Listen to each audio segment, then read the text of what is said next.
We're rolling. Oh shit, all right. Well, we're not messing about, boys. I'll do an intro. So I'm Jack. I've worked as a designer coming up to 15 years. I studied graphic design in the UK. I had an opportunity to move to New York in 2010. Through a bunch of strange circumstances, ended up kind of jumping around the agency scene in New York. I read a story about why The Last Supper became the most famous image in Europe.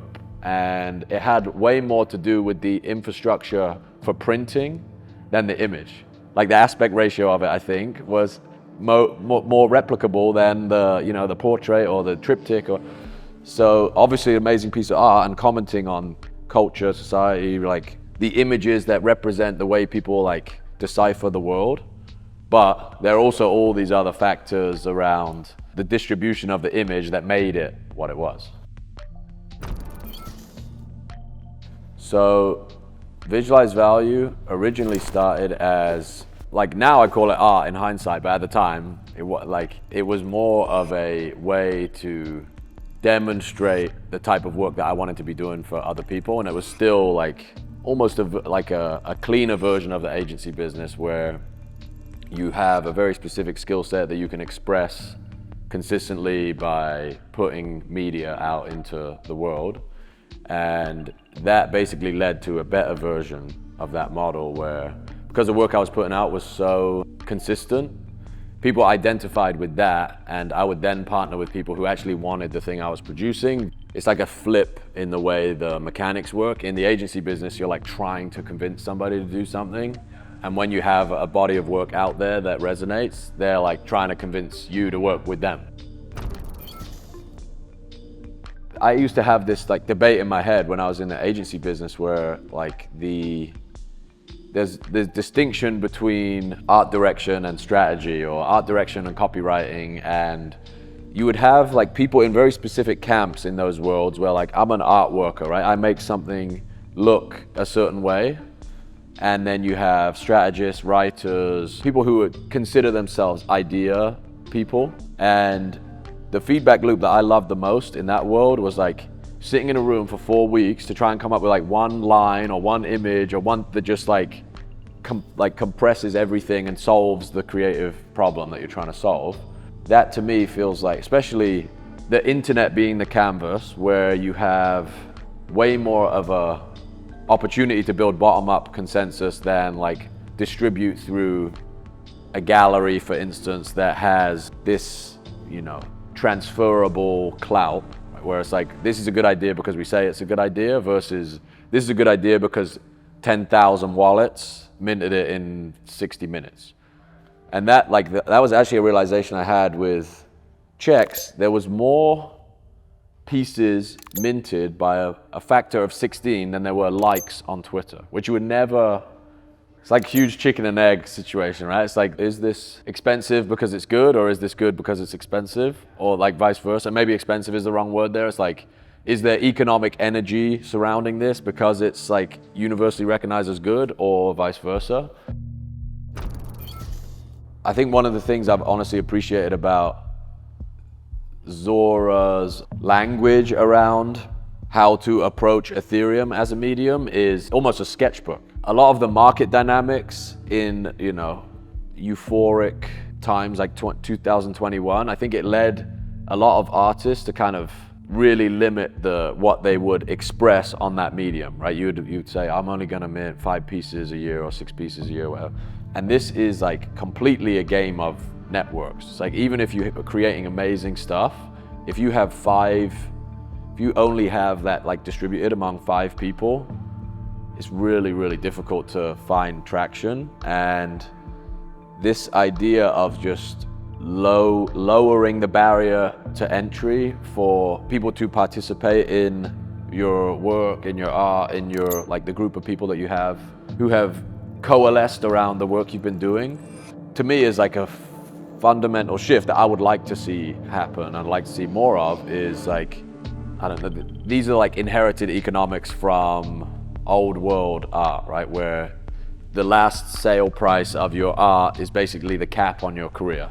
And if the next piece sells for less, then you're in trouble. So That to me feels basically incompatible with, one, the scale of a network you need to like even test the resonance of something, and two, it feels incongruent with the internet as a medium. I think that's probably a better way to say it, is like the replication of the ideas that you put out into the world are a function of how many people they resonate with and they can get behind them. And if you can create a deeper connection, you have, in my mind, a better chance of like making that a sustainable pursuit than, you know, trying to really orchestrate these like 4 or 5 things a year that have to incrementally like do better and better and better and better.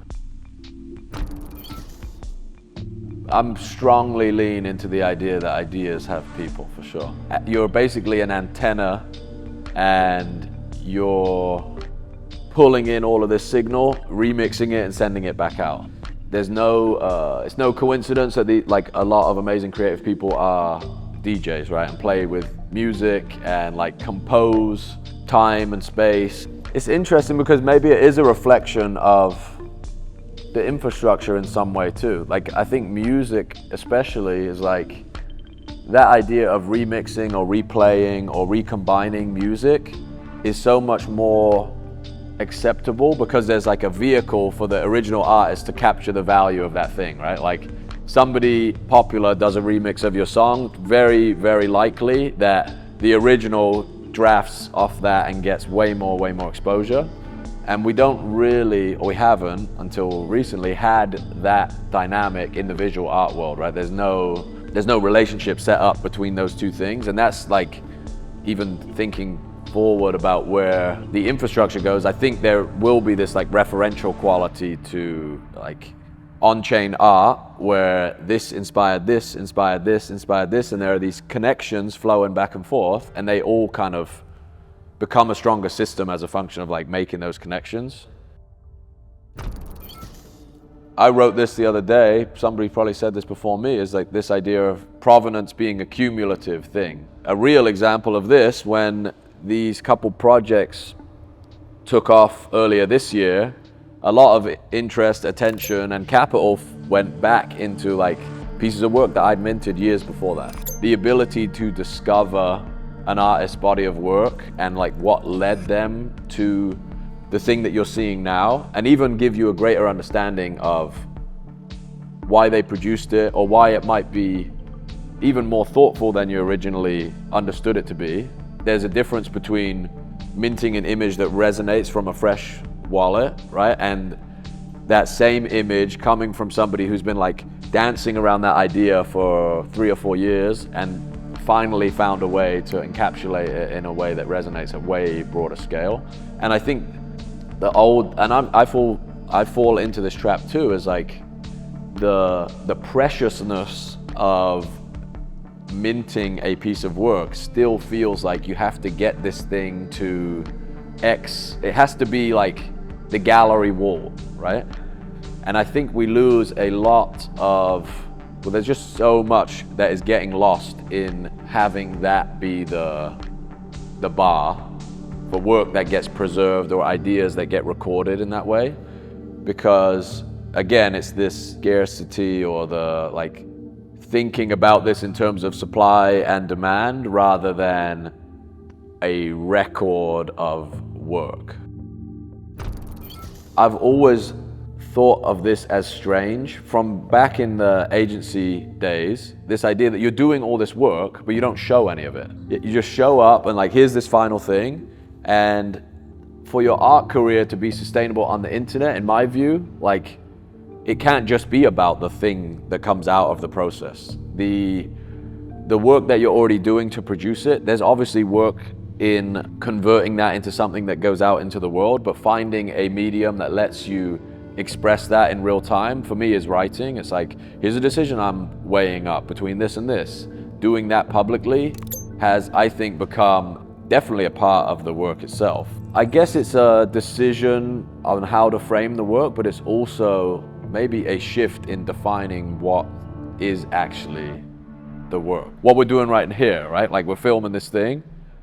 The 2-minute, 3-minute, 5-minute video that comes out of this process is I'm not gonna say the least interesting part of it, but it's probably, it undersells the conversation, the thinking, the preparation that goes into something like this. So I think we're gonna see maybe a change in the perception around sharing the process. And in different worlds, I think that already exists. Like, there's a preciousness in art that I completely understand and come from that perspective of, it's not ready, don't ship it.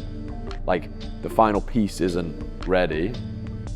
And I think that we're like even moving away from that idea of the thing being finished. That's art is never finished, only abandoned. And I think even that now just extends to talking about the process itself. And sometimes that's such a different skill set that's where you see people able to attain or obtain more attention than others, because a lot of people have that incredible narrative trapped in their head because they might not be a great speaker, writer, like not great on camera, whatever it might be, but they're an incredible artist. And yeah, it feels like the internet as a medium really rewards the people that can explain why they're doing this, and decisions made along the way. And if people, I think there's very few cases where if the final product resonates, that the process wouldn't resonate too. It's just finding a compelling way to share it. Checks is a piece of art that follows, I think, more of the rules of the traditional art world, where you have a canvas and an image and it's something that you might display on a wall somewhere.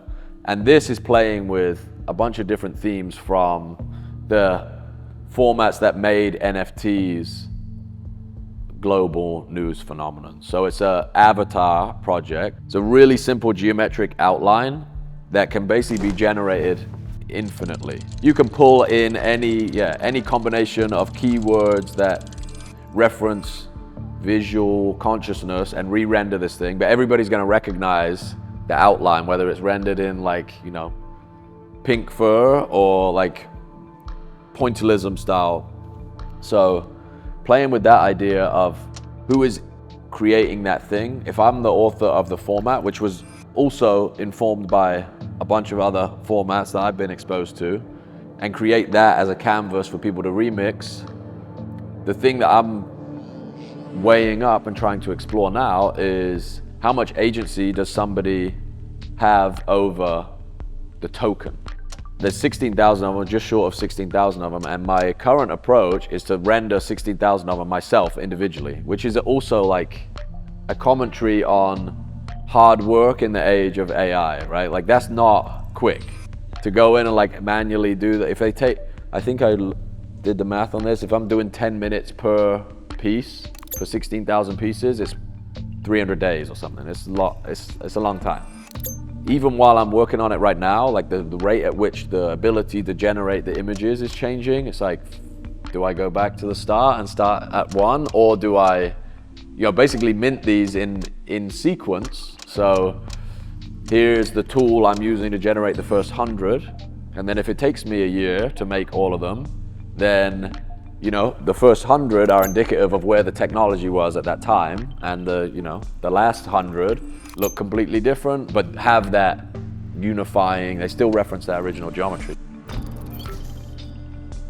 Yeah, man, there's so many good Virgil quotes on was it all images are temporary? I think he said that. Just an incredible positioning of this idea that culture, another Virgil, I think he said, culture moves as fast as Instagram scrolls. And it comes back to the signature idea, right? That's the Off-White quotes, like the speed at which culture moves, you can comment on it while adding your signature to that commentary without being boxed into a given aesthetic. You've created this format that's building equity and signing, your ability to sign your work, which is we're not even talking about the Ethereum transaction here, we're talking about like a stylistic signature.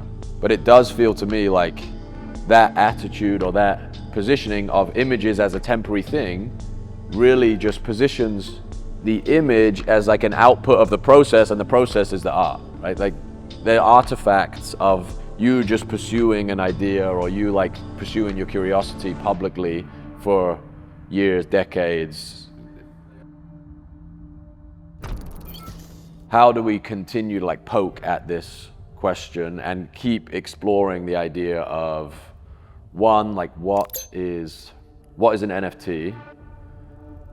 What is notability? How do you like build reputation cumulatively?